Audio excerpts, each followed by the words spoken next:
सूर्य नक्षत्र में मघा नक्षत्र और चंद्रमा में स्वाति नक्षत्र का विशेष संयोग इस बार आपके जीवन की सभी मनोकामनाओं को पूर्ण करने के लिए बहुत ही शुभ योग है।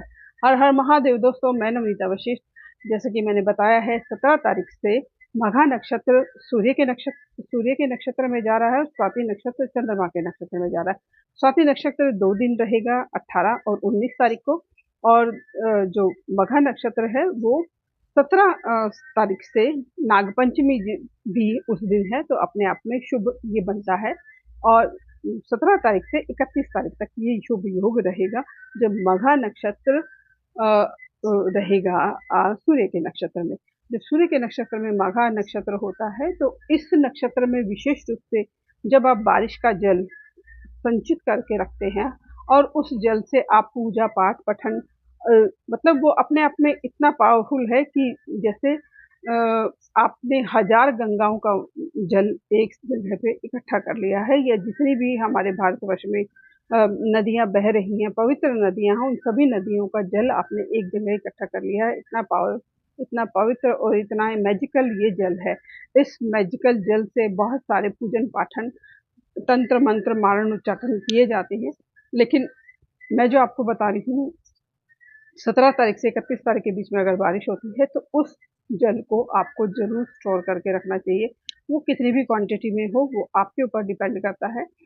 बहुत ज़्यादा से ज़्यादा अगर आप कर लेते हैं तो बहुत अच्छा है।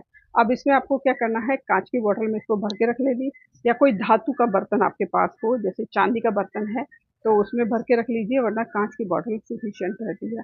उसमें आपको भर के स्टोर करके रख लेना है। जितना भी आप बड़ा कंटेनर, बड़ी बोतल जो भी आप ले सकते हैं उसमें लीजिए, और सवेरे इसकी 1-2 चम्मच ड्रॉप्स, जैसे गंगा जल होता है, उसका आप अपने घर के खाने में यूज़ कीजिए। उससे जो भी आप घर के खाने में पानी यूज़ करते हैं उसमें कुछ ड्रॉप्स डाल के उस खाने को यूज़ कीजिए।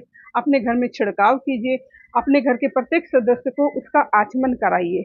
आफ्टर ब्रश सबसे पहले अगर वो आपके मुंह में जाता है तो कोई भी आपका काम जो अटका हुआ है, नहीं हो रहा, परेशानियां आ रही हैं, रुकावटें आ रही हैं, आप चाहते हैं चीज़ें हो जाएं लेकिन चीज़ें हो नहीं रही हैं, तो ये आपके लिए बहुत ही अच्छा है। क्योंकि मघा नक्षत्र जो है वो राहु का नक्षत्र है और स्वाति नक्षत्र जो है वो केतु का नक्षत्र है। इसको करने से ही जो आपको इल्यूजन हो रहा है, भ्रमित आप हो जाते हैं या ओवर थिंकिंग आप करते हैं, चीज़ें आपकी हो नहीं रही हैं, ये सारे जो जो राहु केतु के नेगेटिव इम्पैक्ट है वो सीधे होने शुरू हो जाते हैं और आपके काम बनने शुरू हो जाते हैं। बहुत ही पावरफुल, बहुत ही यूनिक और बहुत ही मैजिकल ये उपाय है। वैसे भी बोला जाता है कि श्रावण मास का जो जल है वो हमें ज़रूर संचय करके रखना चाहिए। ये अपने आप में बहुत पवित्र जल होता है क्योंकि ये यूनिवर्स का जल होता है। इनसे बहुत सारे आप इनसे पूजा पाठ कर सकते हैं। आप इनसे इस जल को पूजा पाठ में यूज़ कर सकते हैं, खाने में यूज़ कर सकते हैं, स्टोर करके रख सकते हैं, लॉकर भी रख सकते हैं, वर्क स्टेशन पे रख सकते हैं, घर में रख सकते हैं। जहाँ पर भी इसको रखेंगे वहाँ की ऊर्जा को ये बढ़ा देगा। ये अपने आप में चमत्कारी जल है। किसी भी नदी के, पवित्र नदी के जल जितना ही पवित्र ये जल माना जाता है।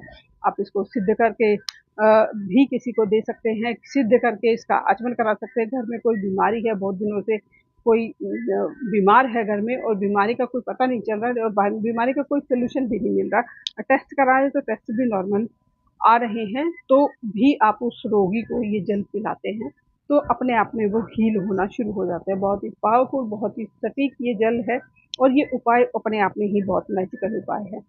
तो ये जो दिन है इनमें अगर 2 बूंद बारिश भी आप इकट्ठी कर पाते हैं तो आप ये सोचिए कि आपको स्वयं परमात्मा ने ये इंडिकेशन दिया है कि आपके काम बनने वाले हैं और आपका शुभ योग जो है वो शुरू हो गया है, या आपके कुंडली में कुछ अच्छा घटित होने वाला है, इसीलिए ये वीडियो आप तक आई है। तो इस टाइम का, इस नक्षत्र का भरपूर फायदा उठाइए क्योंकि ये नक्षत्र हर साल आता है। कभी ये बारिश होती है, कभी बारिश नहीं होती। तो अगर बारिश हो रही है तो उसका, मेरा वीडियो बनाने का भी मकसद यही था कि अगर बारिश हो रही है तो इस अवसर को बिल्कुल भी हाथ से ना जाने दें। ये जल का उपाय आपके लिए शुभदायी, मंगलदायी हो, इसी भाव और विश्वास के साथ धन्यवाद दोस्तों, नमस्कार।